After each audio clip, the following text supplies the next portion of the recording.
What's up, Metal Summoners? It is so great to see you guys as always. Thanks for kicking off your week right here in the middle of the week and joining us on our Island of Misfit Toys. As always, we got Angel Alamo and we've got myself. We appreciate you guys so much, and we really hope that you guys had a fantastic Christmas, holiday season, and got to spend time with your loved ones and the people that love you back. So thank you as always for tuning in. We got a great one as always for you tonight, and we're really looking forward to jumping right into it, which we're going to do right now. They've got new music to talk about. It is a highly anticipated return album, and we are all about talking about it right now. Dog Eat Dogs, John Connor is joining us this evening. How are you, my friend? Thank you so much for some of your time, and welcome to the Metal Summit.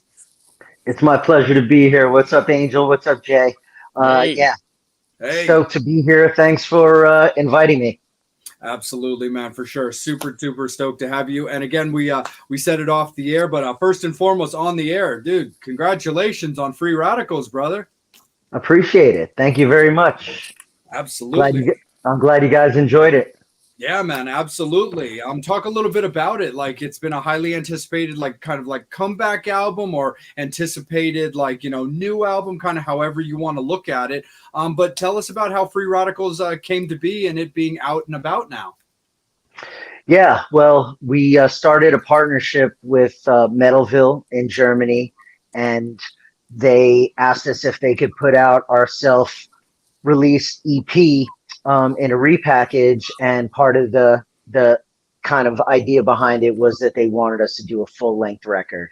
And we were looking for the opportunity to do a full-length record after self-producing and self-releasing an EP on our own. We kind of tested the waters a little bit with that, and we dove into starting Free Radicals, but it was quite a process. We started Free Radicals in the summer of 2017 and didn't get it out until this past fall. So with a pandemic in the middle, and the fact that this band doesn't work full-time around the year on just Dog Eat Dog, it was a long time coming, but it's finally here, and we feel that Free Radicals is an appropriate name because the music is quite eclectic and the songs can differ from one another pretty kind of spontaneously.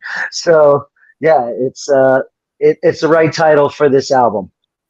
Absolutely, man, 100%. How do you kind of look at the songwriting process when it comes to the band? I mean, when it comes to, again, having certain delays just based on, life, different endeavors that various band members have. But can you give us a little peek behind the curtain at how your songwriting process goes? Yeah, the basic of it for us was every summer from 2017 throughout last summer, we were playing festivals in Europe, and then we'd have like 3-4 days off at a time. And we decided those are a great opportunity since we're already sitting around. Let's get in a room the way we would do it, over the many years prior to that when we wanted to write songs. We just felt like being face to face in a room is kind of the best way to at least get started.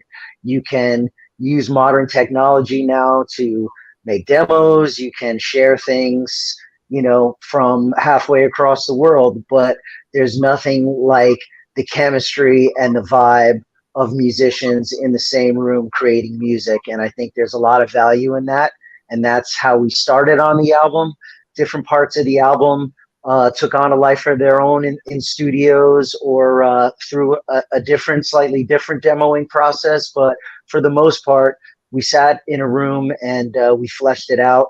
And the beauty of it was, since we were also doing festivals and a few club shows around all of those writing sessions, we could try out the new material right away, even if it was just scratch vocals or an incomplete verse or something like that. We could just at least try it, especially in a smaller club where we feel more comfortable in front of like fans that are there for us. We tried a lot of this material out live over the course of writing it, and we feel like that helped us get tempos right and get some changes right. And I always like that. If you can demo something live, it's a lot of fun. Absolutely, 100%. And since Dog Eat Dog is definitely very musically inclined, you guys don't really fall too heavily under like specific labels and stuff when it comes to like your sound. How did you find putting your set list together where you had your previous music, your previous EPs kind of already out there, and then having to find where this new material fits properly in a set so you don't get any real lulls? Well, that's a good question. And it's actually one of the reasons why I was really excited about going into this record, because over the last decade or so of doing festivals and playing with other bands and seeing other productions and things like that, one of my biggest kind of moments where I was proud of this band was we had a show in Munich at the Rock of Varia Festival, and we were headlining the second stage, and we had 90 minutes to play. And I was like, okay, that's a long set, and we did a great job. I thought the band really rose to the occasion, but it also let me know that there's room for improvement. And if you really want to take people on a journey, especially over a 90-minute set, you have to have different tempos and different moods. And that's why I really wanted to try some different tempos on Free Radicals. So I was kind of driving the bus a little bit on pushing the boundaries of where we were comfortable. And in the end, I think we got some really cool songs out of it. Nice, man. Absolutely. And before I kick it over to Angel and let him take it away for a little bit, let's talk a little bit about the album cover because it's just so fun. I mean, John, you guys got a lot going on in there. There's like little green aliens, there's hockey sticks, there's vinyl, there's Swiss Army knives. Like there's a lot to look at there. Yeah, nice eye for the details as well. I guess they're like little Easter eggs that we put into the cover, and we didn't really know what we wanted as the image. None of the songs are called Free Radical or anything. There you go. None of the songs are like titled Free Radical or anything, but over the course of 5 years making a record, you have time to think about things and you have time to discuss things. And I really started feeling strongly about Free Radicals when the recording really started to take shape. And the guys went along board mostly because they didn't have any other ideas. But Dave and I, no, that's the honesty of it. But Dave and I really got together on the cover, and he had this artist in Barcelona, Marcos Cabrera, that he really felt strongly about using. And I also had strong feelings about wanting the album to look like a skateboard from like the late 1980s, like something from Santa Cruz or Vision Streetwear, that had these bold, oversaturated colors and things like that. So between Marcos and David and the title itself, we eventually made numerous tweaks, and it took months and months to get it right. But when Marcos finally delivered the final version for us, I couldn't have been happier. I think he really nailed it. It does look like a 1980s skateboard. Yeah. And I think the little details like the VHS tape, that represents Dave, like the video games and the hockey stick, that kind of represents me. Our guitar player Roger's from Switzerland, so the Swiss Army knife represents him, and like you see the drumsticks there as well. So different things, bloody drumsticks. Yeah. Yes. Yep. Angel's our resident drummer. Nice. Well, Brandon, our drummer, shed a lot of blood playing drums for this band, so it makes sense that there's blood dripping off the drumsticks, I think, because he's definitely shed blood, sweat, and tears for us. Absolutely, for sure, because it also gives me a little bit of that early kind of Ugly Kid Joe vibe as well too, if you remember like their early albums with like totally skateboard, like that guy, that kind of demon character, like their anime character, or kind of like because they were big skateboarders as well, the Knot Man from Anthrax. Totally. Yeah, Whitfield is a friend of mine. We did a tour with them in 1995, so we go way back. Oh, that's awesome, man, for sure. Hell yeah. Angel, let's get to you for a little bit. My guy, why don't you take it away? Bring in the Metal Summoners, and how are you doing this evening? I'm doing awesome. I just want to say thank you for your time and congrats on the new record. It's my pleasure. What sticks out immediately is the album cover because we grew up in a time where album covers were really fucking cool to just look at, and the album cover. First thing that sticks out is the VHS tape. That's one thing I'm curious to ask people that's seen it. What was the first thing that stuck out to me? The VHS tape was like, wow, that is so cool. Because some people would not know what that is, but the pocket knife, I remember those. There was like multiple things you can actually do. One was like a little scissor, the knife, wine opener. That was always that's how the freak show starts. the little baby saw on the Swiss Army knife as well. Yeah, so it's just amazing because here we are talking about the album cover. I think this is like the first interview that we spent quite a bit of time talking about the album cover. The Nintendo games on the upper left. That's how we play Nintendo. Yep. Reminds me of the Cabbage Patch Kids as well. Remember the Cabbage Patch Kids card? That's hilarious. If anybody remembers that. I remember the Garbage Pail Kids too. Yeah. So, also, they got make a little sticker out of it. We were thinking maybe for a special edition, we've done skateboards and we did like, I think a bottle opener or whatever. But what I really wanted to see is if they could make 3D characters out of the little radicals. That's what we call them, like the five faces. I think that'd be real cool. Another cool thing. Yeah. Like you guys, Dave and I, Brandon, Roger, we all come from a time when albums were digested and studied and things like that. So, not only is the cover important to us, but the way the back cover looks as well. Like the back cover of the album is the reverse side of the body. So it all ties in. It has a thematic thing. And even though the songs weren't meant to be this one theme, the artwork is kind of what ties it all together in a way. So yeah, like the tangible aspect of music is still important to a band like us. And we haven't released a full-length album in almost 20 years. So, who knows? This might be our last album. And it was important for us to get it right. And that's why it was okay that it took 5 years. It took 17 years in between the last full length. So, what does 4 or 5 or 4.5 make a difference? To us, it didn't. It was more important to get it out and have no regrets. I'm going to get to some of the fan questions. From Brian. Do you have any L'Amour stories or Laskin stories? I don't know Laskin, but I definitely went to L'Amour many, many times.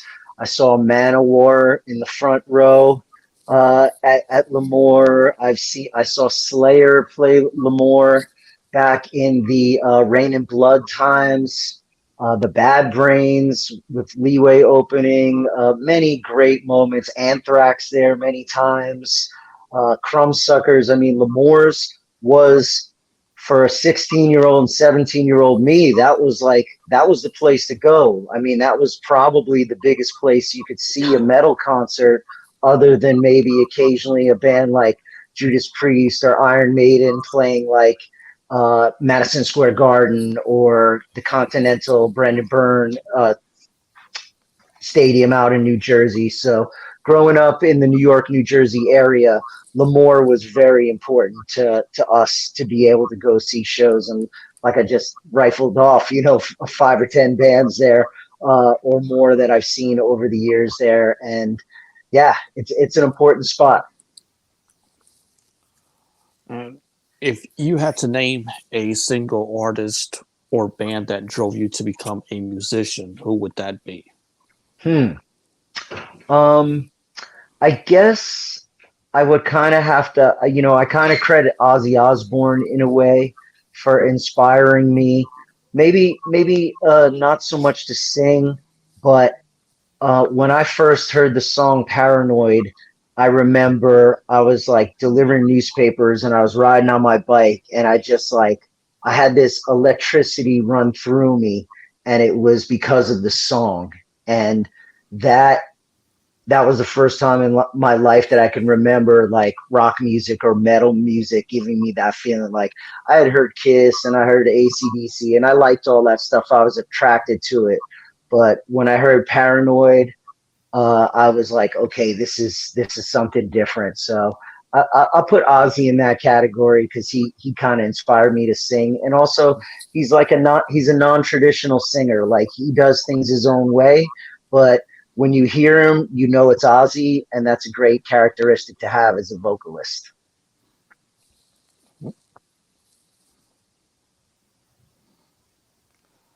Here, the Mohawk question. Okay, Brian wants me to get a Mohawk for charity, and I'm like, I could think of a charity to feed homeless people. If Elon Musk, instead of donating money to space, donates money to feed homeless, and also gives $1 million to Dog Eat Dog and to Jade myself, I would shave the whole damn thing and get a Me Mohawk. too.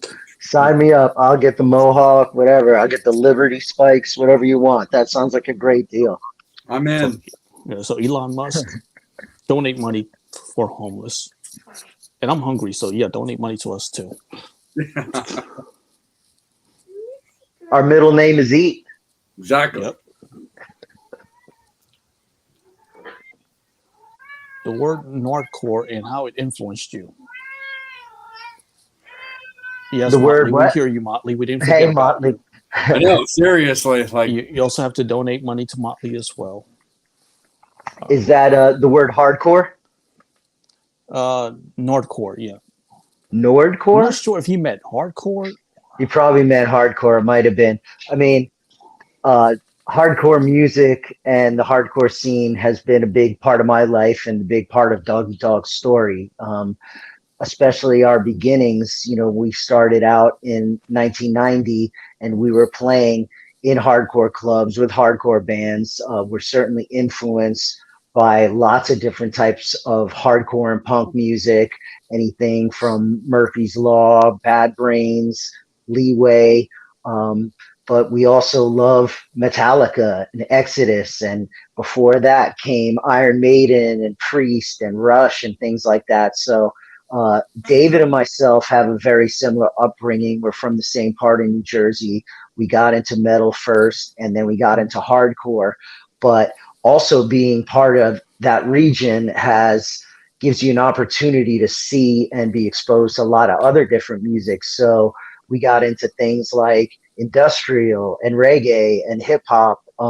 So a lot of different avenues can be explored in that area. And when you're a curious teenager and 20 something, you couldn't be in a better place to see live music. But back to hardcore and groups like Murphy's Law, and I put Suicidal Tendencies in there, Circle Jerks, West Coast, East Coast, punk from the United Kingdom, Sex Pistols, Clash.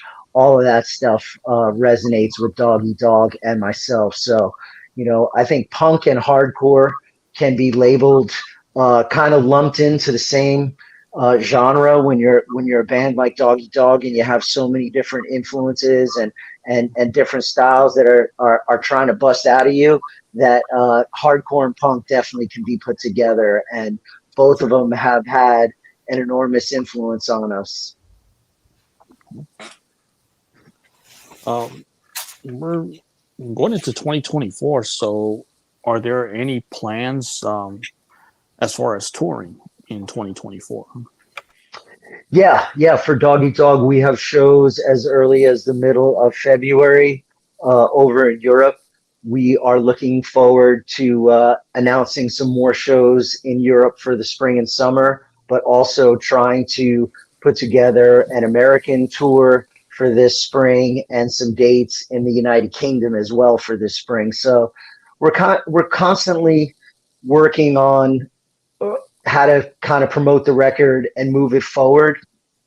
a lot's changed in the 17 years since we last released an album. So there's some territories I think that are going to have to, get back up to speed, or we're going to have to work extra hard to get our music back in countries like Brazil and Japan that we've been to. But we're looking forward to trying, and that's what this album is about. Like, we don't have huge expectations. I don't expect to be nominated for a Grammy or anything like that, but I would love to reach people around the world that are fans of the band or that know a little something about the band, maybe check it out and turn them onto the music, and that creates opportunities to go places and play.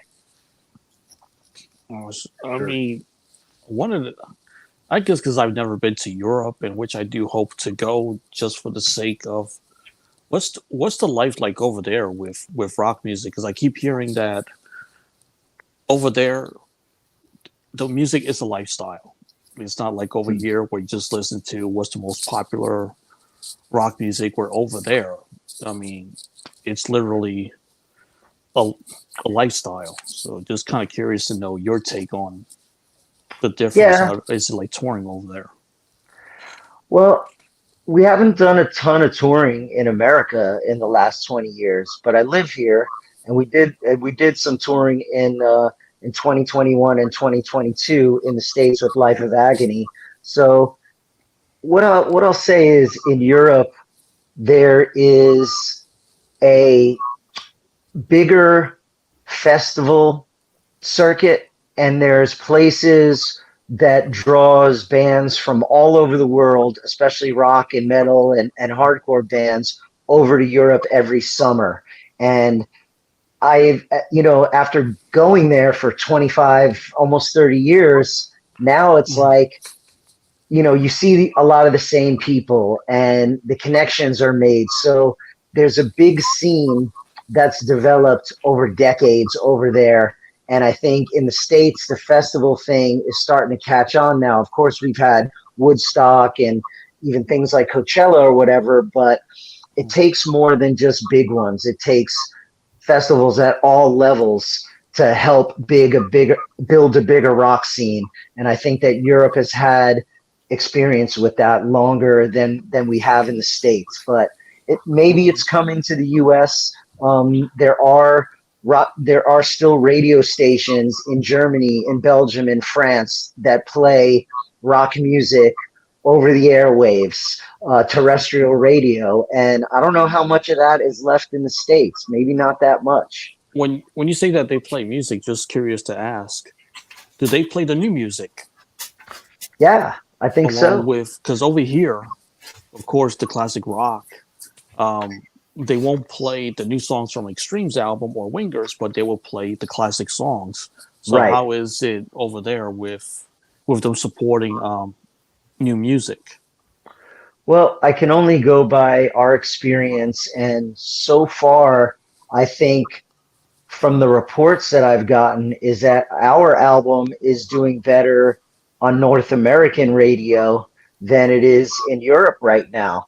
So at least that's where the label is focusing attention, and I'm seeing that our song Never Give In was constantly climbing and constantly growing, little by little. It hasn't like taken the world over, but the guy who's doing the radio promotions for us says that he's getting positive feedback, and most importantly, he believes in the song and he believes in the band and the album, and thinks there's a bunch of songs that he could work to radio. So, all you need sometimes is that one station or that one chance to kind of open a door or give you an opportunity.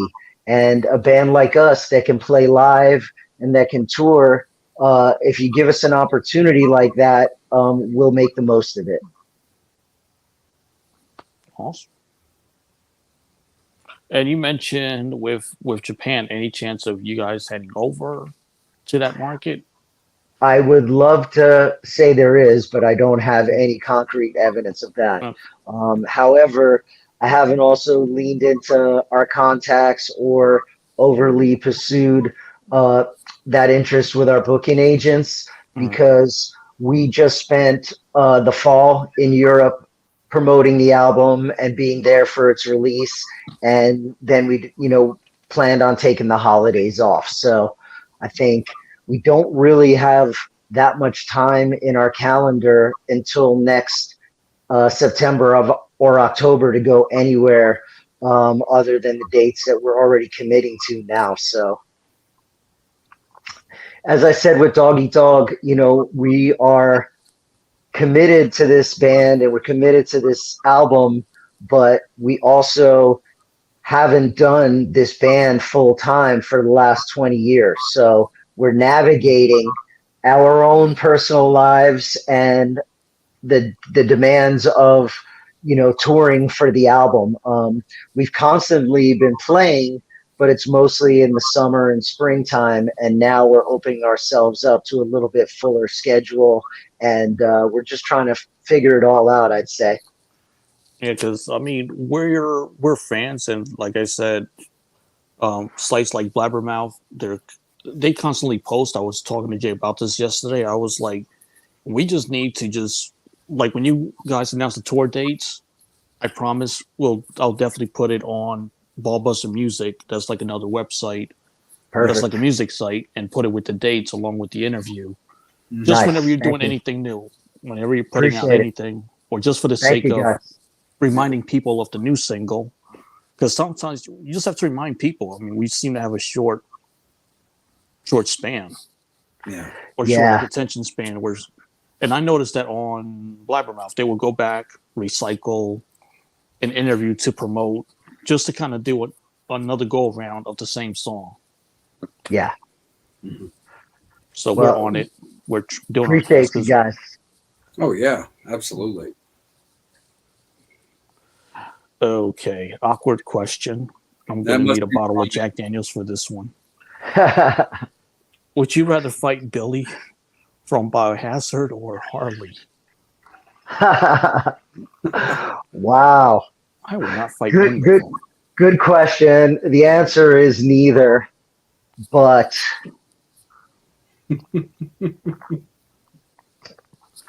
if I had to, I'd say Billy because I know Billy better. I spent more time with Billy. I know both of those guys, but it'd be interesting. I wish my man Sean Kilkenny was still alive. I could ask him because he also is friends with both of those guys, and he rolled on the mat with both of those guys, which I have not. So, yeah, I would say just because I know him better, and I might be able to find that vulnerability, I'd say it's Billy. Nice. I love how Brian kept the question away from Evan. He's the guy I'd really want to fight now because he's skinnier than everybody. Right. But it was we saw them last summer. We played a couple shows with them in Poland, and it was great reconnecting with Biohazard and brought up some wonderful memories standing there on the side of their stage and watching them play those old songs. Yeah. Right, because this is still actively touring. So promoters, hey, Biohazard, Dog Eat Dog, on a tour together. Nice. We'd You love guys are that. promoters. You guys make the magic happen. Yeah. Just Love putting it. that call out to promoters as an idea. Exactly. Yeah, great idea. Because now's the time of the year when everybody's putting together tour dates and stuff. Totally. I'm gonna kick it right back to you, Jay. Yeah, You got what I absolutely. was No gonna problem. ask? Yeah, for sure. So, John, I'll be curious to hear from you. So, as a band that's been around as long as Dog Eat Dog has, but you mentioned that over the last recent time, not being as a full-time band as you guys have been. You mentioned, playing over in Europe, headlining the second stage, a full headliner set, and also putting together tours and other opportunities to get the new album out. Do you ever feel like there's a kind of an ego check that you ever have to do when you play such a festival or a large or a stage like that to a large people, and then maybe have to switch over to clubs? Because you do come across as a very just down to earth, friendly guy that just loves to play. But do you ever feel like there has to be any kind of an ego check when you get that kind of opportunity at a festival? It's an interesting question because they are different animals, but as a fan of music, I've seen some of my heroes in, let's say, less than full venues, or maybe, they're in a theater and there's only 150 or 200 people in there. I remember many years ago, Dave and myself and a lot of our friends, we went to see Gwar, and it was a situation like that. They were in a venue for like 1,000 people, and there was maybe 200, if that, in there. And I'll be damned if they didn't spill every drop of blood they had. You know what I mean? There was no taking a shortcut just because the place wasn't full or they didn't feel like they had gotten what they deserved. Every show is not about what you deserve. It's about what it is. And we approach it like people pay their money, they travel to a venue, whether it's a concert or a club or a festival or whatever it is. It's up to us to give everything we have at that moment, at that time on stage. And the factor of the matter is, working full time and doing music part time gives me appreciation that every time I go out on that stage, I appreciate it, because that's not the only thing that I'm doing, for money in my life. I'm doing other work that's not as glamorous, or, a lot of people be like, oh, you work when you're not on tour. I'm like, of course I do. Like, this band does not pay the bills, not even close. But also, not relying on the band to pay the bills has given us an opportunity to extend it, that we don't have a bunch of pressure on ourselves to make art pay all the bills. And I think that can be a slippery area, because if you're depending on your art and your music to pay all your bills, you might do anything, to get something out, or you might compromise or cut a corner in certain way just because you're getting your hustle on. And I'm not judging it, but I'm just saying that our position is a little different. And I think the balance of, being at home for part of the year and like keep your head down, doing a 9 to 5, whatever it is, and then rocking out when you get the chance, leads to a pretty fulfilling life and also a good work and home balance. For sure. Absolutely, definitely. So when you're not rocking out and you're not taking care of the day job, you mentioned that we caught your interview happened at a time that you were also watching a hockey game. So who do you root for, man? Who are you a fan of?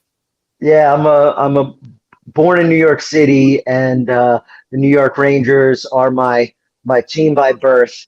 I've been down in Washington, D.C. area for 25 years now, and I also am a youth hockey coach when I'm not rocking or working. And the Washington Capitals have done a great job and been really generous with the hockey club that I coach with. So I'm a Caps fan as well. Problem is, it's Caps Rangers tonight, so I don't know who to root for. And they took away the tie, man. So you don't even get that anymore. No tie. No, but everyone can't win. Yeah, exactly. For sure. Yeah, when push comes to shove, and in the playoffs, I always revert back to my childhood team, and that's the Rangers. Yeah. No, for sure, man. Absolutely. I'm a Massachusetts boy, so it's Bruins all the way for me. I'm a big hockey guy. They've been great. Bruins and Rangers have great rivalries too. Great rivalries. Absolutely, man. And I was spoiled in the early 90s when I really got into hockey and became really passionate about it, especially with some of those rivalries too, because I went from having, for the Bruins, Andy Moog, watching the Rangers, who had Mike Richter, and feuding with the Montreal Canadiens, who had Patrick Waugh. And if that's not spoilage, then I don't know what is. Yeah, that's cream of the crop right there. 90s tenders.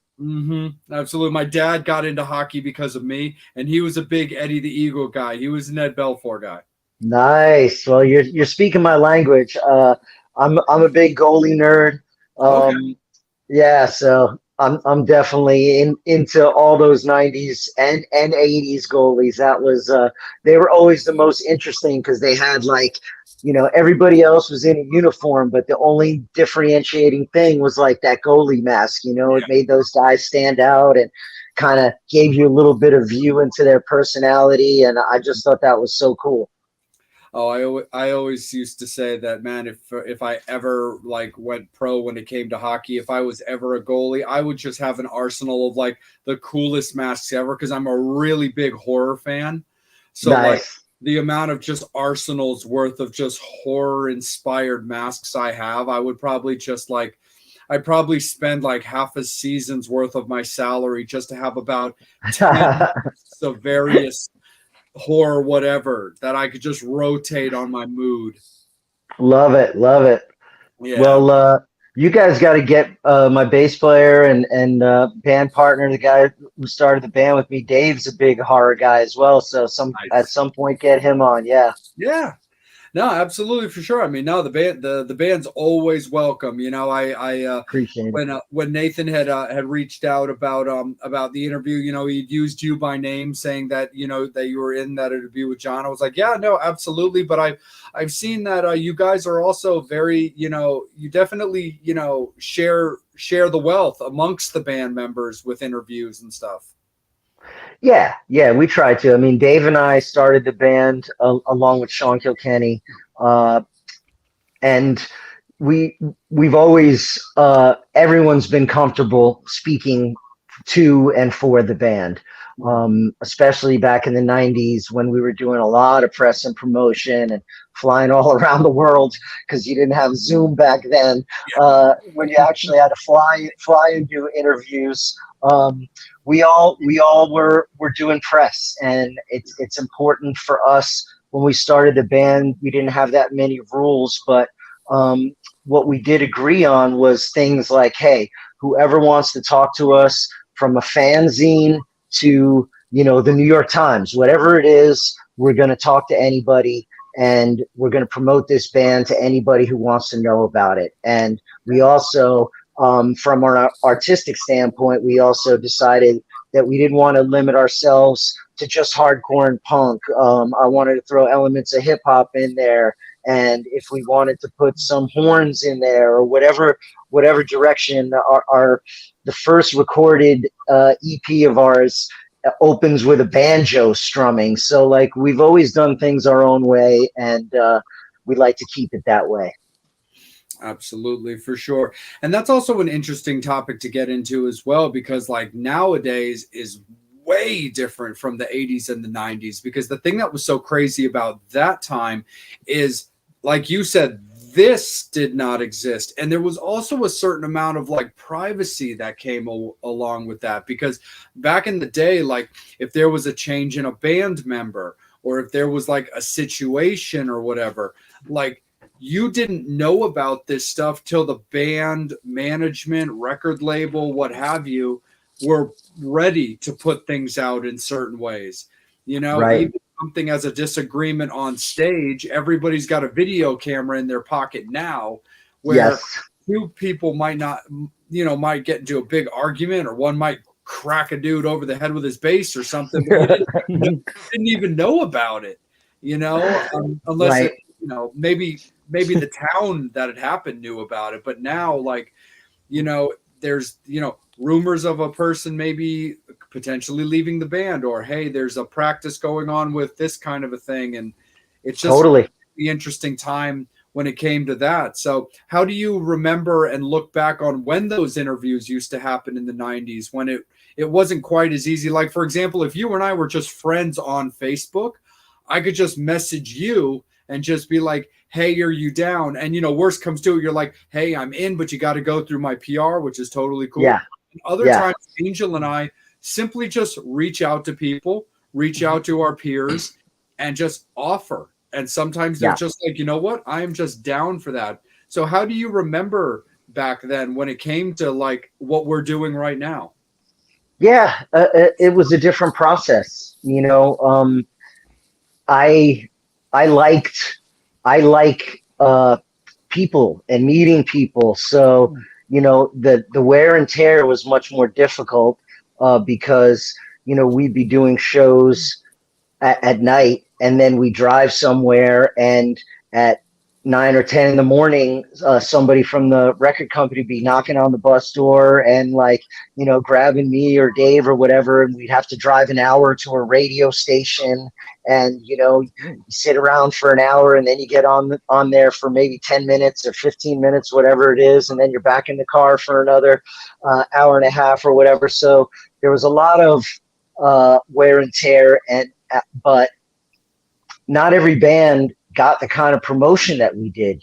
People really put a lot into this band, and a small label for that time, like Roadrunner, really rolled out the red carpet for us, and they worked very hard for us. I've said in the past some things about Roadrunner not understanding us, and or that maybe being the right fit for our band, but I'll give them credit where I also believe they deserve it. And everybody worked hard, and the people in their promo departments and things like that really did great work. And they got our band from basically the underground to MTV in a year and a half or 2 years. And that's a huge thing for an independent label. And we give them credit for it. But, there's pros and cons to everything, right? Back then, our band got signed because Billy from Biohazard, funny you asked about him, brought a demo tape of ours over to Europe and gave it to Roadrunner Germany's head guy and said, "Hey, this is a cool band. You should check them out." And it took the A&R man from New York to go to a show in New York City, and he saw us play. He's like, "Yeah, they are a good band. Let's do business." But things were word of mouth, and there was kind of tape trading and things like that, where people were able to promote bands in an underground way.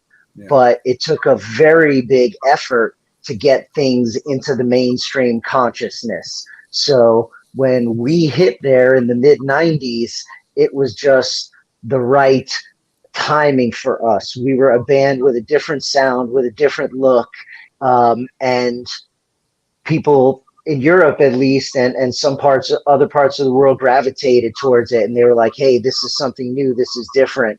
But you still had to go out and do the work.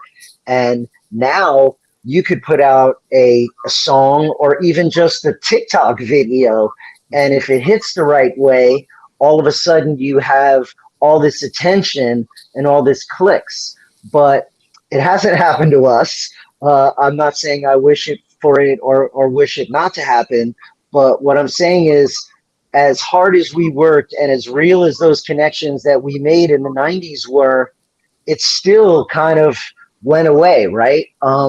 It took a while, but it went away. Now, if you get all these likes and all these attention now, as quick as we see this world is, how long can it last? It's so hard to seize a moment and to be able to really get something out of it. And for all that we did back then, we still can play shows. We still have a name that people want to click on our record or at least check it out, or guys like you want to talk to us. So I feel fortunate, and I think that we built those connections, and some of it went away, but also some of it stuck around. And yeah, I wonder if this world can offer such longevity. Absolutely, for sure. And I'm gonna kick it back up to Angel in just a second. But yeah, I find it's interesting, and it's cool that you brought up Roadrunner, because that was something I wanted to discuss at some point today as well, because that's a very interesting label just in general. And I personally never had any qualms with Roadrunner, but they definitely have been, I'll give them credit, like you said, where credit is due, especially for being like open to bands, because they're definitely all over the place in various signings and stuff like that, like highlighting, certain bands like yourself that had this more like, skate punk, touch of ska, but very open to a lot of things. Then you also had, they did work with Typo Negative, who's your gothic doom band. They had Cold Chamber at one point, who's your new metal band. And then you've got Slipknot, who's like your theatrical band. And that's just 4 bands I'm just highlighting, you know, just for the sake of like time. And, or like Nickelback as well, which is totally different. Yep. Yeah, totally. Who get an insane amount of flack for being the huge band that they are.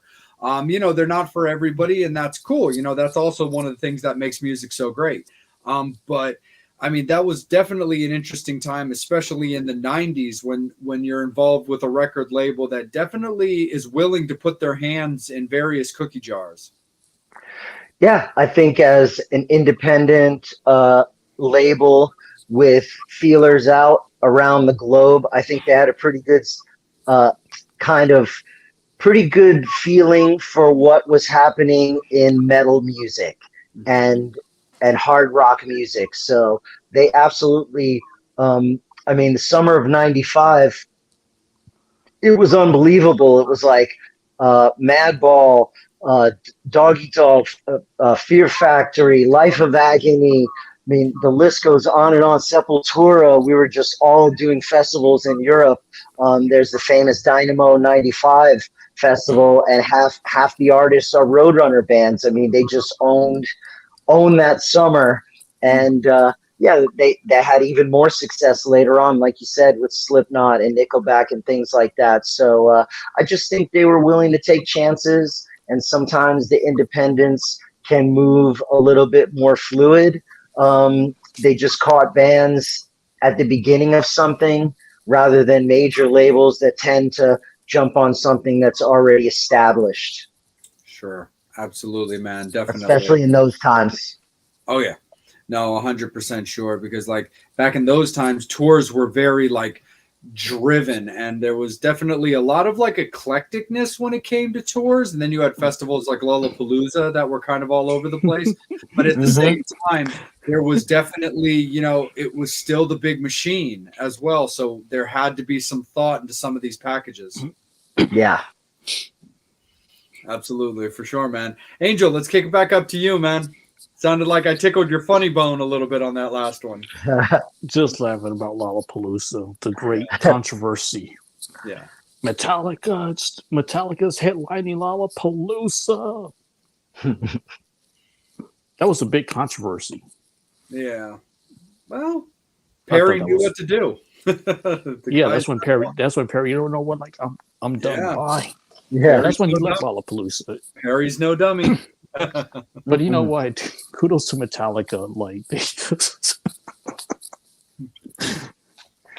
they I don't know. I just could have a do humor almost about everything. that. Right. I just have a humor about Metallica headlining Lollapalooza. Because, you know, grunge was like, yes, this is our festival. We can't wait to see who's headlining next year. Metallica. That's their payback for Jethro Tull winning their Grammy. There you go. Brian Nickelback is the Milli Vanilli of metal. Oh my god! My Brian, ex-girlfriend so dragged me to a concert, and they play too many of the slow songs. Play the stuff that rocks. You guys sound good when you're rocking. When you're playing the slower songs,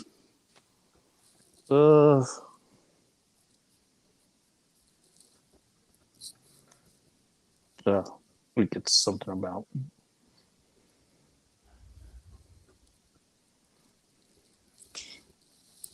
Oh, I knew exactly what I was gonna do. The tour dates. Hold on. Yes. Hold on. Gotta promote it. Yeah, man, let's get our ticker going. There we go. So July 13th. Helmet Open Air, Life of Agony. You had just mentioned them. Metal Church is going to be there. You guys are on the bill as well with Propane. Propane, yeah. Metal Church, I'm excited about that. Party like it's 1993. Yep, that's one of the festivals we're playing this year, and is my birthday as well. That is your birthday? Yep, July 13th.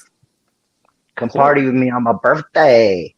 Yeah. Hey, I mean, that's just more motivation. We're like, hey, Metal Church, we've had them on the show. Nice. It says 3 more bands. I guess they'll be announced. And this is Yep. where in That is Helmond, I think, is Netherlands. oh Yeah, that's Netherlands. damn, you guys are really all over. Yeah, man. Got to keep that passport in check. The passport is getting Yes. full. I Gotta gotta make get sure- I gotta get a new one for next summer. Yes, definitely got to do that now. We seen what happened Right. to Sebastian Bach. He forgot his passport had expired. He could not get on the Kiss cruise. Oh no, mine doesn't expire until a year from March. But my problem is it's almost out of pages, so I'm gonna have to get a new one prior to that. Might as well, because man, you're going everywhere. Okay, May. Yep, that is in Belgium. Yep, that's Belgium. another good one. You guys are headlining. That's awesome. That day, I think so. Yeah. Yeah, you are playing with Scally Nasty, Fletty, Macaulay, Angel Crew. Angel Crew, that's my boy Danny from Belgium. Love those guys. So that's May, and this is Punks in the Pit. Oh yeah, that's from the same promoters as Brack Rock. That's in Belgium too. So that's May 11th, right? Yep. Nice. And they got And- the skateboard thing going on. Yep. That's what I like about that. I think there's going to be a skate bowl there or a mini ramp or something. So I'm looking forward to that. Maybe getting a few runs in, Yeah, man. few turns. Yeah. I got to keep it mellow though, man. You know, the show must go on. Absolutely. But not Hey, that might not I be mean- a bad one to have some decks at the merch, bro. That's mean- it. That's it. And Yeah, the that's free my other radicals. question. Hit me. No, about merch. Do you guys plan on doing merch? Absolutely. We did we had great merch on this the Free Radicals release tour, and we're going to keep it going. Right Mm. now, I don't think there's a place you can get it online. No, because I was Um, checking. Yeah, we had a guy in Switzerland that was doing the stuff online, but I think that kind of ran its course, and we went through some changes as far as like tour management and merch. But I believe this summer we're going to be able to get the online merch shop going. Unfortunately, we only had it going in Europe, so I don't know if it's going to be worldwide or not, but we will see. I'll have to get back to you on that. I want to give you misinformation. Right now, there's no place to get these online. We basically sold out of almost everything on the tour, so we don't have like extras. Yeah. No, that's yeah, it was awesome. pretty- I mean, yeah. it's better to have that problem where you sold out Yeah. instead of Exactly. saying, "Hey, we got a clearance sale. We got to get exactly. rid of this stuff." Yeah. Yeah, I saw No, a post but on Facebook too with the Dog Eat Dog vinyl. I was like, oh, that looks so good as a vinyl. yeah, the splatter came out good. There's a glow in the dark version. There's one more at least. I think the blue curacao is like baby blue kind of. I like the way that came out, and we did a release in conjunction with EMP over in Germany, and there was a CD and full size skateboard that came out. Oh wow. With when the album dropped, so that was pretty tight. The skateboards were a big hit. I think EMP sold them all out, and then we had them on the Damn. tour. I think we brought 100 skateboarders with us on tour and sold them too. So skateboard items are like, they're definitely a favorite of the Dog Eat Dog crowd. Oh, You know, absolutely. a lot of people buy them and they don't even skate them. They just want them signed and hang it up on their wall, or just like a cool keepsake. I mean, you could buy a hoodie for $50, but maybe you leave it behind or you wash it too many times. I mean, that skateboard's going to be on your wall or part of your history for as long as you have it. Yeah. And you know what? Let's talk about safety. You guys can have a Dog Eat Dog helmet. Hey, gonna buy a we would skateboard? You're gonna buy a we would helmet? consider it. Yeah, so if there's somebody that does skateboarding gear, hit up Dog Eat Dog Yes. or skateboard. I know Safety one stuff. thing we could do is just slap that sticker on your existing helmet, and I was thinking and the you're good to same go. thing, dude. I was like, stickers for the helmet, man. Yeah, yeah. And if you're bald head, Yep. you can still put the helmet on. Not Oh, the helmet. snap. The sticker. The sticker. Yes, because Steve is bald, so we can put a sticker on his head. And Bobby does skateboarding, so there you go. Nice. Two of our fellow co-hosts that pop Love, in. love when it. they can. Yeah. Love it. Steve's head is his helmet, and Bobby is a skater. Right on. Sounds like So you guys you'll keeping definitely good get the company. skateboard. Hey, We you know try. what? You just gave me an idea for a birthday gift for Bobby's 60th birthday. A Dog Eat Dog skateboard. Yo, talk to me. Tell Nathan to hook you guys up with the email or whatever, and if you need the Yeah. deck, we'll figure something out. Dude, Okay. you just made my life easier today. Now I know what to get Bobby for his 60th birthday. There you go, Angel. Angel, I'll message you over Nathan's address. Yeah. He's still skating at 62. I like the sound of that. Oh yeah. Yeah. He's an old school guy because he also is from Doylestown, PA. So that Nice. he lives in Doylestown, Pennsylvania. So that whole Pennsylvania crew were like, all his mates, the Love Vans it. and the Novaks. But he also he knew Tony Alva back in the day. Sick. Yeah, I probably cross paths with him. probably. And let me go to Brian's question. If you could bring back a musician from the dead and sacrifice a modern musician, Lars and Yoko are off the table.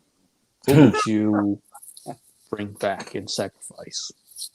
Okay, for me, it's an easy one that I would want to bring back Bob Marley because he's a huge inspiration to me. I think that his music and message has transcended many generations now, and his message is as important today as it was in the 70s when he made that music. So for me, I'd want to bring back Bob Marley.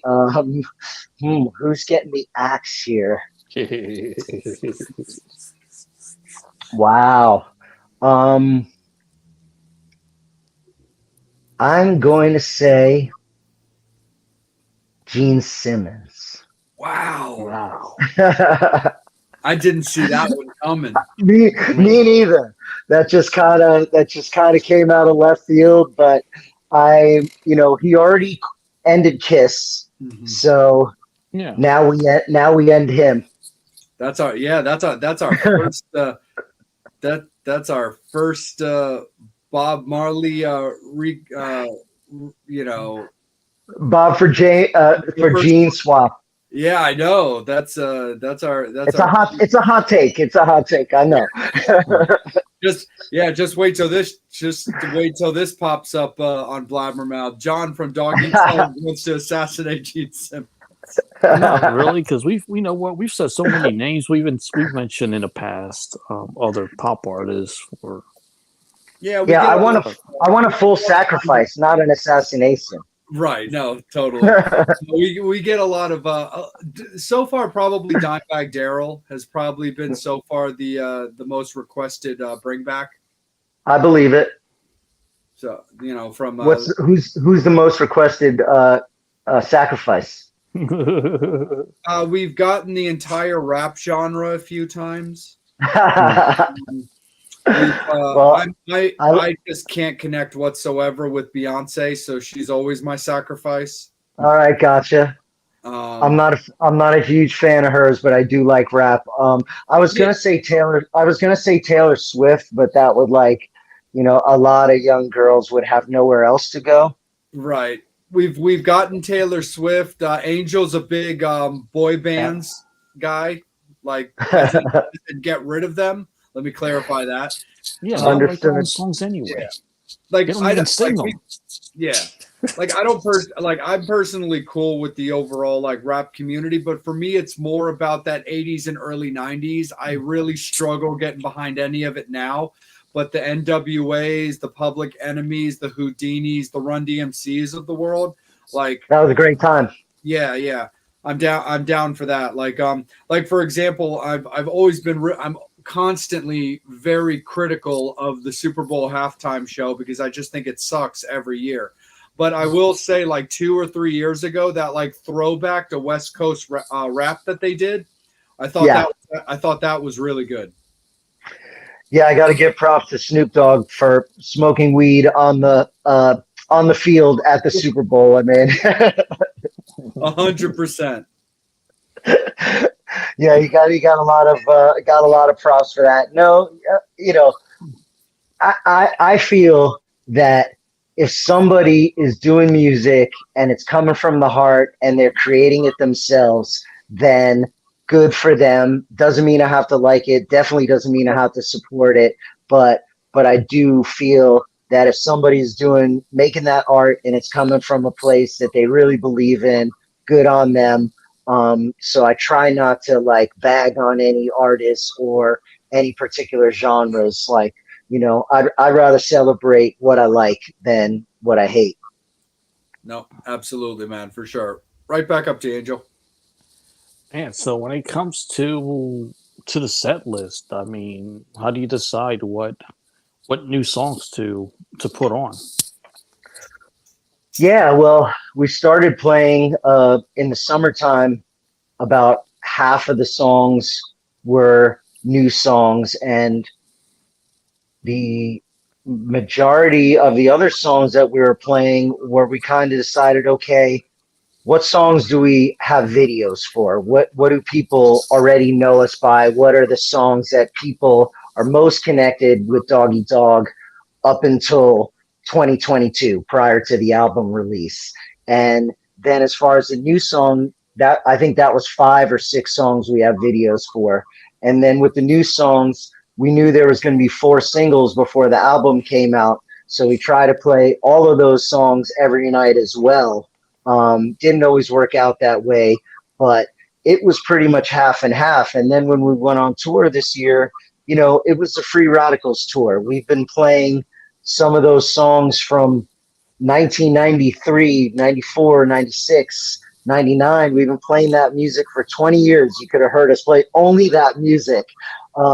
So it was time to give the new music its chance. And it was really interesting because predominantly it was almost all new music. And then we kind of put out a section of the show where we played the older songs, specifically the stuff from Allboro Kings, because Dan Nastasi, who made that album with us and was in the band in 1994, his new band was the support band. So we had an OG guy with us, and he came up on stage and was able to join us for those old songs. But for the most part, I write the set list every night. I try and change things around, not only for the crowd, but also for ourselves. Like, you know, when you challenge yourself, you never know what heights you can reach, but you're never going to reach anything greater without a challenge. And that's just a fact. So I always try and challenge myself, and I try and challenge the band to even play songs that maybe we don't think are going to work or could be uncomfortable. Sometimes those exercises prove, yeah, that doesn't work, but at least now you know. I'd rather know something than be quote unquote afraid of something.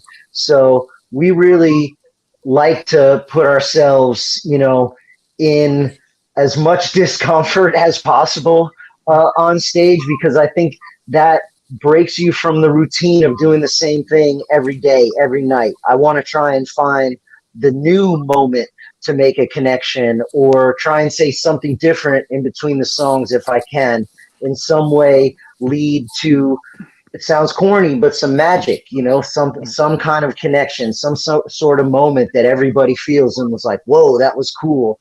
And it doesn't always work out, but I'm not afraid to try. And I think that's more important. Um, when it comes musically with your voice, do you do anything to maintain your voice while you're out on tour?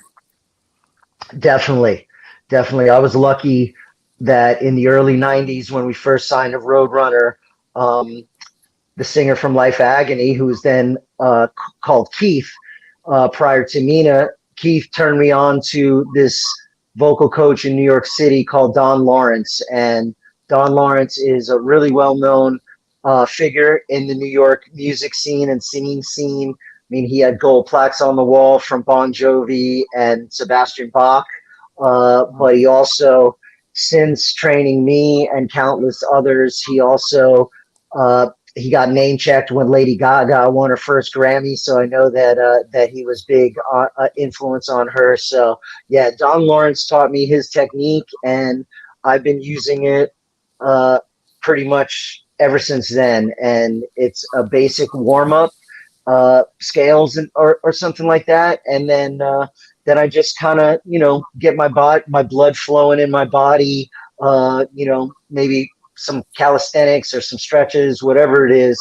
I try and follow the same routine for every show. That way, when you're doing your show in front of 10,000 or 50,000 people, you're still in the same mindset that this is just a show. It's kind of like an athlete who prepares for a game the same way every time.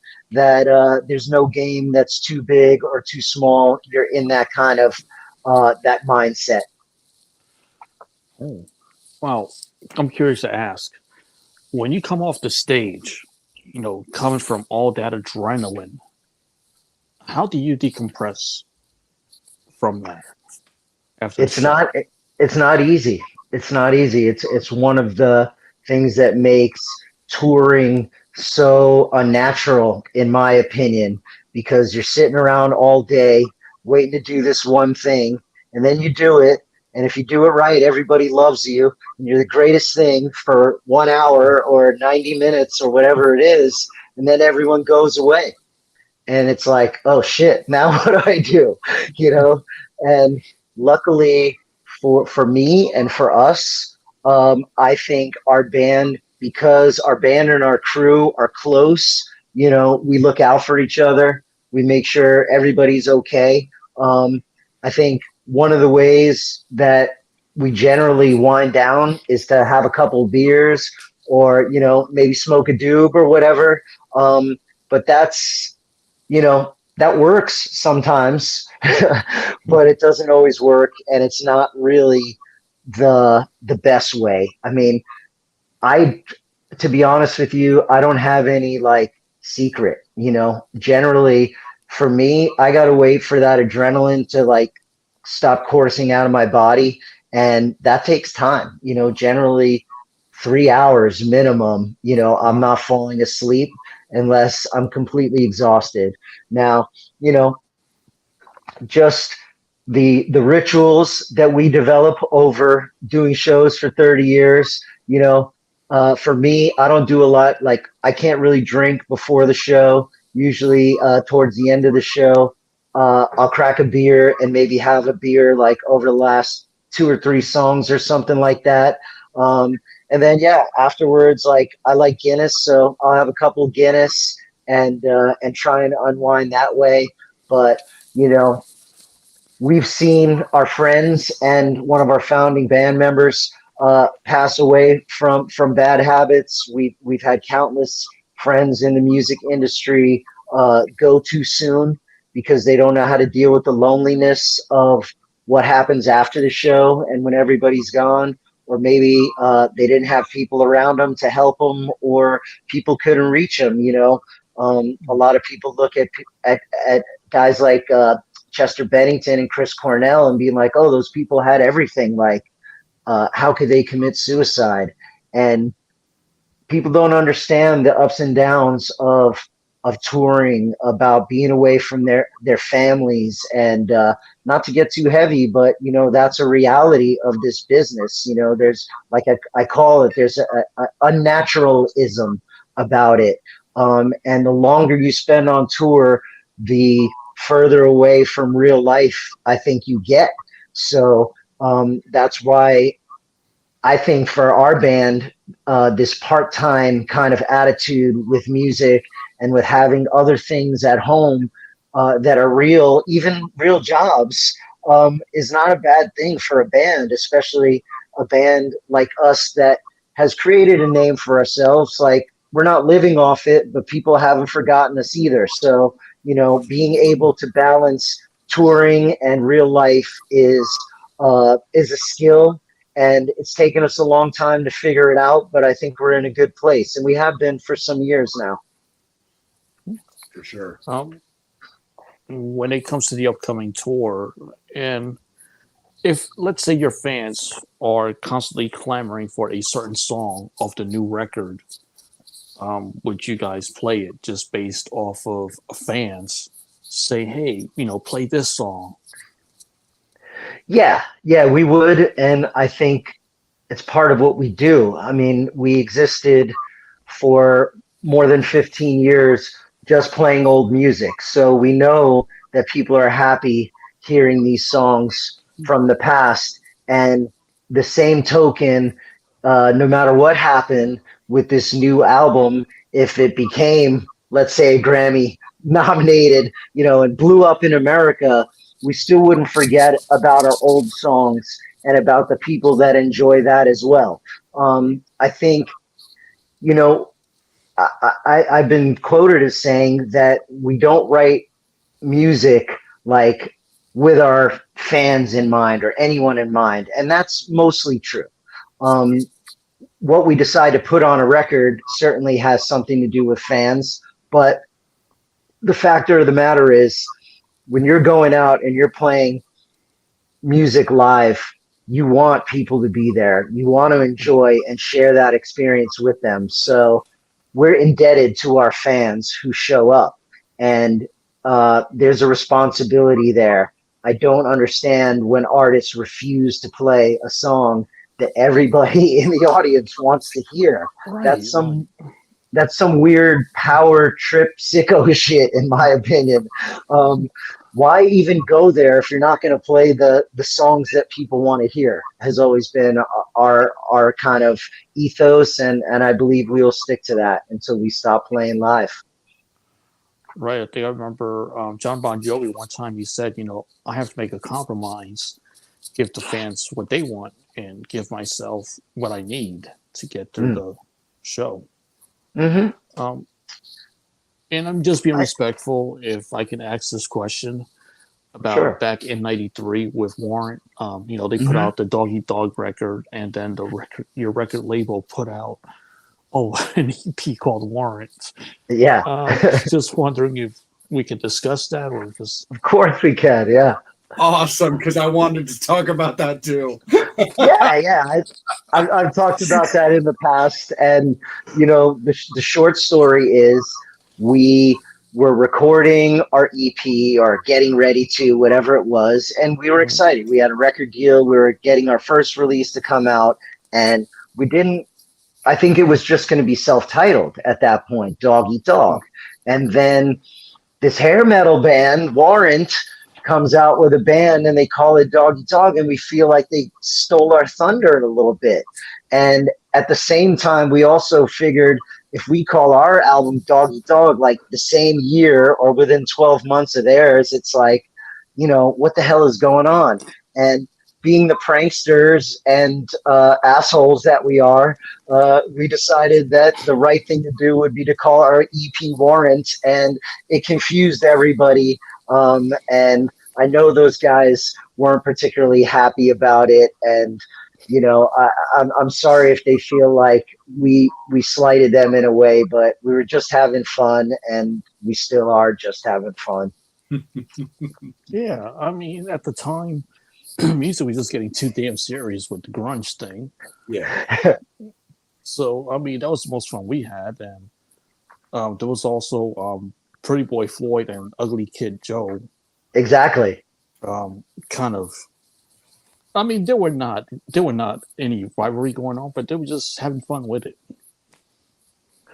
Well, I met a band in Europe last summer called Acne Kid Joe, and they were from Germany. And I was like, hey, first of all, they're a really cool band. I got to see them perform live, and I was like, you guys are funny. I didn't know if it was going to be an Ugly Kid Joe tribute band or what.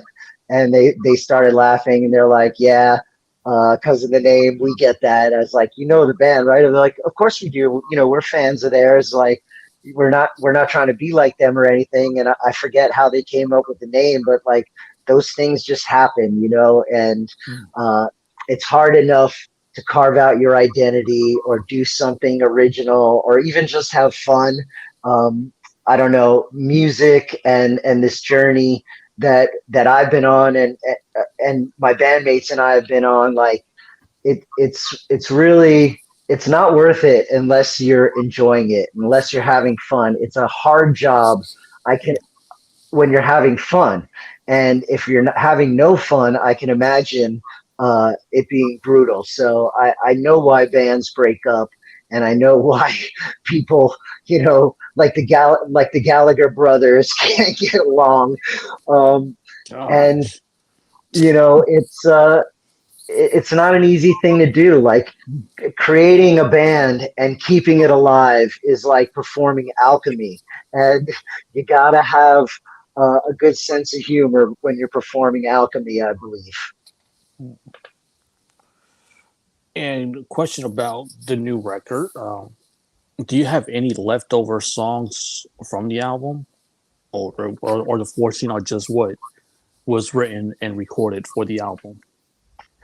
Yeah, good question. We do have some, I would say, incompleted ideas. What happened was, you know, in the summer of 22, when we really started tracking it, our producer was like, hey guys, you know, you really got to stop with the writing side of it and let's focus in on it. And originally he agreed to only do 10 songs, and he thought 10 songs would be enough.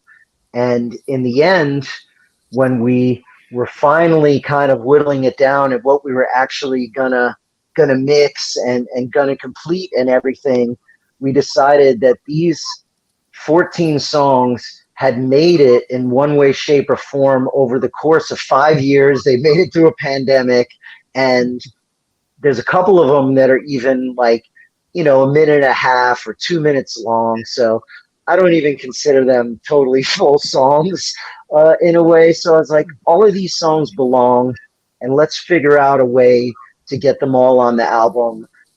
In the end, the running time is still under 45 minutes, just by a minute or so. So I think that is like, you know, when I was growing up, if I got an album from a band and it was only 33 minutes long or 35 minutes long, I'd be like, what the hell is this? Like, you know, I think after a 17-year period, I think people deserved at least 45 minutes worth of music out of us. Yeah. The other ideas, you know, we'll see if we get an opportunity to move forward after this. But there are some other incompleted ideas that I might be interested in going back to.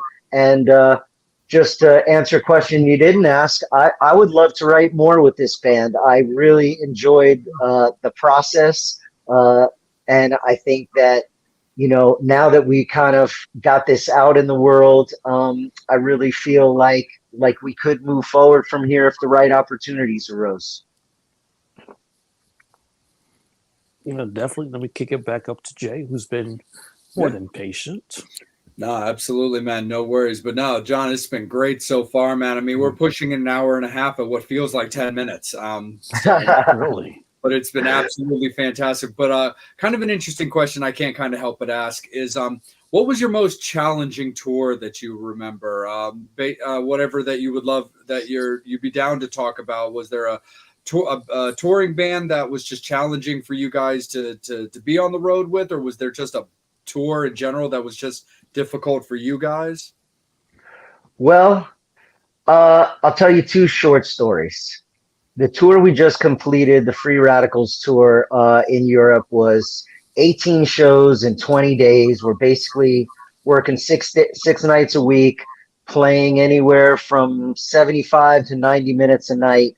And on day 3 of the tour, our bus crashed, and the windshield, thank God no one got hurt, and it was only the windshield that was broken. But the next day, our tour manager, who was a new guy and also doing merch, quit. And, so we basically have no bus, no tour manager, no merch guy. Fortunately, we had 2 bands on tour with us, one from the United States called Kings Never Die, and we had a band from the United Kingdom called Grove Street with us.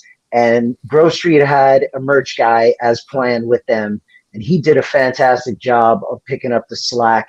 And everybody just on that tour just helped and pulled on the rope and really worked hard. But those were some obstacles that might have knocked a lesser band off the road, especially the bus thing. And we were so lucky. Our bus crashed in Bratislava, and fortunately that's right next to the Czech Republic, and our sound man is from Czech, and he found us not a tour bus, but he found us a motor coach that could pull our trailer full of gear, which was most important.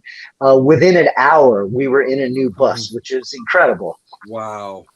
Yeah, which was unreal. So the other story I'm going to tell you is from 2006, we were making our album Walk With Me, which was self-released basically at a time when the band was really going through a lot.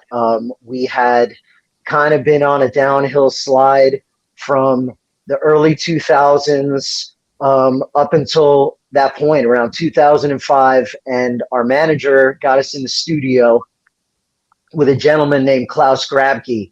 And Klaus was the first European pro skateboarder from Germany in the 1980s, but he also was a musician and a producer, and we got in his studio, and the songwriting was so good. We were having the best time as far as creating, and things were going well. But our founding member and our brother, Sean Kilkenny, was going through a really hard time in his personal life, and he was dealing with some demons that were preventing him from making music with us, and they were preventing him from playing well on stage. And we decided that it was best if he stayed home. And luckily for us, we had a really good friend step in and help us play the show. But those shows are really tough, I have to say. That was those few months for the rest of that summer were some of the hardest shows. It was like the heart got torn out of me, because Sean and I, we were buddies before the band started. We got to know each other in high school, and first of all, I never expected the two of us knuckleheads to be able to have a band and make albums and tour the world. And I definitely didn't expect for things to end in that way. And as they say in music, the show must go on, and we fulfilled our obligations with our live shows. And I remember Dave Niebuhr, my partner and band member since Jump, he recorded a lot of the guitar parts, and I was really proud of him for doing that. And Klaus Grabke picked up the slack and played some guitar too, but it was hard finishing that record and doing those shows without Sean. And that was one of the hardest things that we went through. But everything that we went through, just made us stronger in that way. I know it's cliche, but what doesn't kill you makes you stronger in the end. And here we are. It's funny too, because the guy that came in and helped us out and played those shows with us is the guitar player that we have now. And Roger, yep. He left the band for a while. We searched out and found some new guitar players, but fate brought him back to us again, and now he's a full member of the band, and he's a big reason why Free Radicals exists. Not only did he write a lot of those songs, but he also brought us to the producer, and he made a lot of great things happen. So I'm grateful for Roger. That's awesome, man. That's so Yeah. cool. I'm about to kick it back up to Angel. I just got one more question I wanted to ask, but also fans, because we do want to be respectful of John's time. It is last call for alcohol. Any final Yeah. comments, questions, anything that you guys want to ask John, curiosities that you have? Now's the time to do it. We'll always clear the board like we do. We'll make sure we get all of your questions asked, but now's the time to get any final questions, comments in there. And I'll tell you, John, the last part of this segment with me, I really wasn't expecting my next question to bleed into my previous question, but we're a very positive show. Me and Angel are very, very big on that, and it's important to remember the past, and we like to look into the positive stuff. And unfortunately, with the recent passing of Sean, and us not having him anymore, but what are just some of your fondest memories that you have of him? Oh man, I mean, he was just the way Sean could light up a room was incredible. He just had a charismatic personality, and if Sean liked you, you knew it. You know what I mean? If he didn't like you, you probably knew it too. But he was just somebody that kind of had his way of doing things, and I respect that. Even though he's gone, and I didn't love all of his choices, I do respect that he lived his own way. But Sean loved music. He loved playing guitar. Some of my favorite memories are on stage with him, looking across and sharing a holy shit moment, or laughing about something, or just the fact that we were great friends before the music thing took off in the way it did. And even not too long after he left the band, him and I, we quickly buried the hatchet and understood that our friendship was much deeper than even a deep thing like Dog Eat Dog. And that's the truth. But one of my greatest memories for Sean was the day that he met Angus Young. He was such a huge Angus Young fan. And we were doing shows in Europe with Crazy Town, and they were on Atlantic. And the guy who was taking care of them at Atlantic told Sean, "Hey, Angus Young and Brian Johnson are going to be at this hotel tomorrow in the same city that we're in, and I will take you there to meet them if you can wake up in the morning and get your ass to this hotel." And he did, and he got to meet Angus. Angus signed Sean's SG guitar, and I know that's a huge memory for him and his family who have the guitar now. And he got to meet Brian Johnson as well. And just getting recognized by his hero, I know was a big deal for Sean. And he was so proud of that signed guitar and so proud of his moments with Angus Young. And those are just, I just live to have those great memories of Sean at his happiest. That's awesome, man, for sure. How was it touring with Crazy Town? I've met Shifty a few times over the years. He's always been really cool to me. And, it's common knowledge that he's had demons of his own to have to tackle and stuff like that. But that's a topic for another time. But how do you look back on your time touring with Crazy Town? It was great. We were doing this wild event called the Marlboro Sound Slam, and it was only in Germany, and they set up 2 boxing rings next to each other, and it was this rock versus rap thing. So they had a band from the States called the Arsonists, and then a German band, I forget who they were, and the MC for the whole event was also another German rapper. But the guys in Crazy Town were a lot of fun. It was their first time ever being in Europe, and they had a great band. They were fun back then. Their DJ was ADM. Really? DJ AM, yeah. Huh. Yep. Interesting. That's right. Back up. That's right. He was with them, and then he sparked off and was doing stuff with Travis and stuff. And then he blew up after that.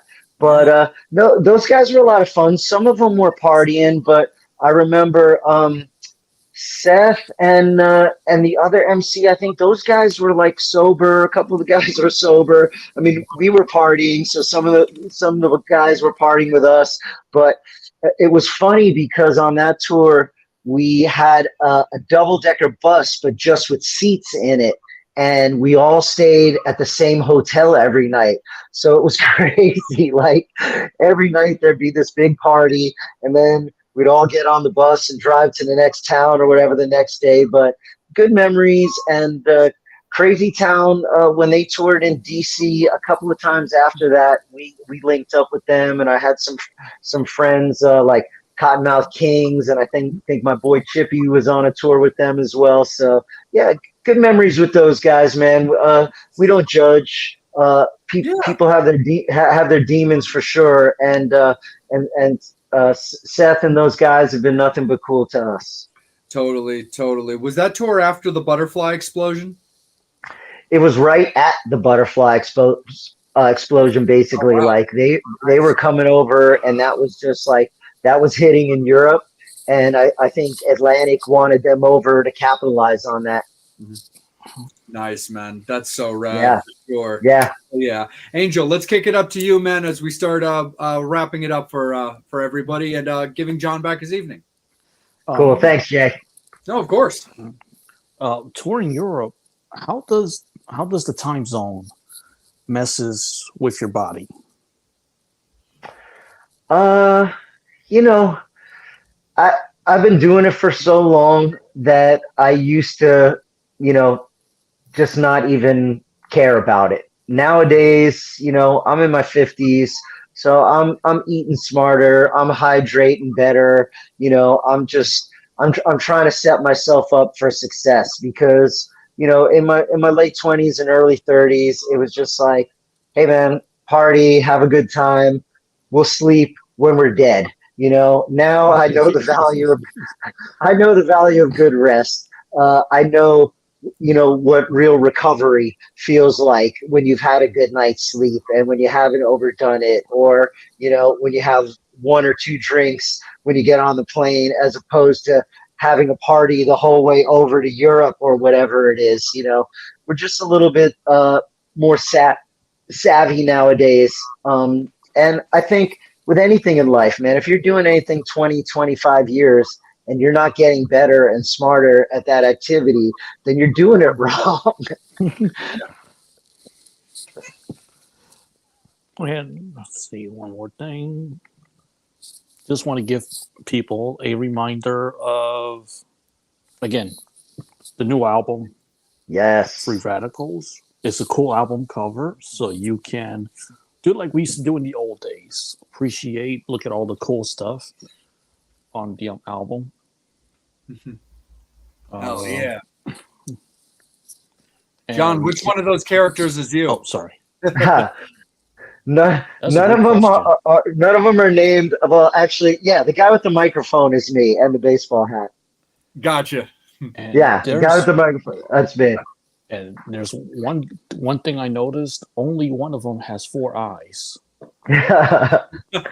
Everyone has 2 eyes, but you got the one that has like 4 of them. That's Roger. That's the paranoid guy. Well, there's a little Easter egg there as well, since we're talking about the characters and you put up on the screen. If you look at the blue-haired guy on the skateboard on the bottom, you'll see the number 43, and that was Sean's favorite number, and that was also Ken Block, the rally car driver, his favorite number. And Sean and Ken were both friends, and we lost them both within like a year or 15 months of each other. So 43, that's for Sean and Ken Block down there. Oh, that's wild. And another thing I noticed, take away the green characters and it looks like a jelly donut, like the circle looks like a jelly donut. You can call it that. It took a while to get the center right. Trust me, it looked like a sphincter there for a little while. But the cool thing is, I know you guys probably only have the front cover image, but if you see the back as well, you can see the arms and you can see the the pants. So it's like it's truly a body, and it wasn't necessarily intentional, an intentional metaphor, but it's really in promoting this album and talking to journalists like yourselves about it and stuff. I basically like the album artwork is kind of indicative of these songs. Like they just, people are like, how can you write a song like Zamboni and then have a song like Lit Up and have it make sense? I was like, well, for us, it doesn't really need to make sense. These songs were literally like bursting out of us, like they had to come out. And I guess they've been inside a long time and now they're busting out. But those are the Free Radicals. I mean, I don't think we could fit 14 of them on the cover, so we just put 5 because it looked good. But yeah, it looks like a frosted donut. Homer Simpson would be proud. Don't. And then with the tour dates, of course, you mentioned that as the tour dates come in, you'll be announcing them.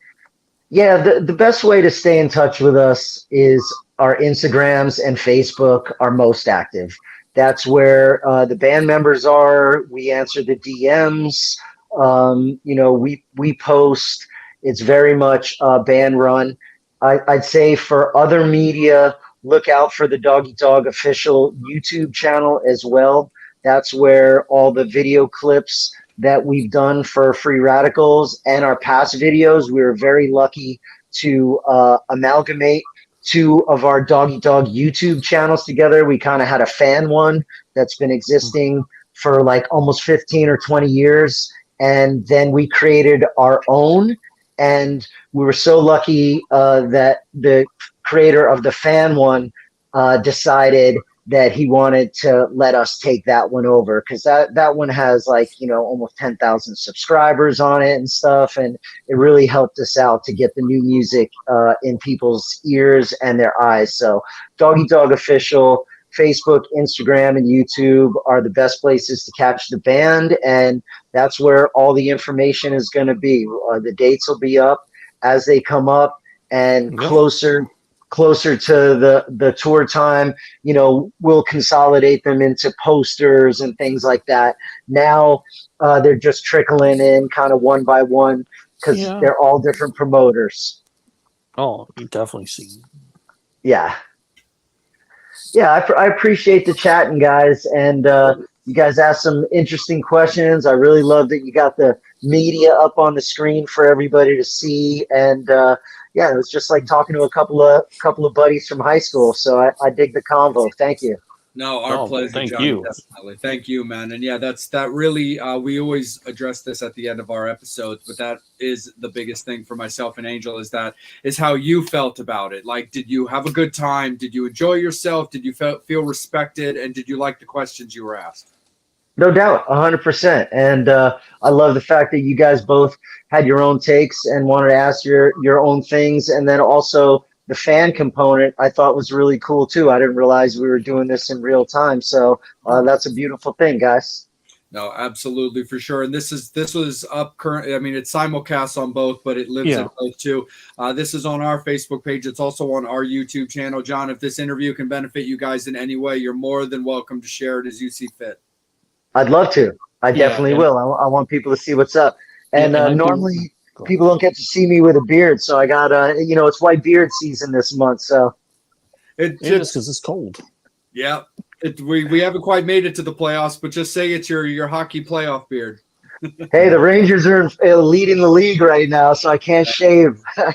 Absolutely, man. 100% for sure. It's great talking to you guys. It was an absolute pleasure. Thank you so much, Doggy Dog fans, Metal Summoners. We appreciate you guys. Make sure absolutely that you're following John and the band on all of their socials, in particular their Facebook and their Instagram, which John just said are the current 2 dominants for them, but definitely make sure that you're following them on YouTube as well. Angel, before we cut everybody loose real quick, why don't you let everybody know where we're going to be on Saturday? Saturday night, we're going to be at the Tourist Inn. 3 great bands are going to be playing for $10.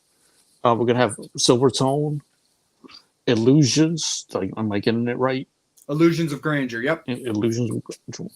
And Hate Grenade as well. Hate Grenade. And so we're going to be hosting that show. So we're looking forward to it.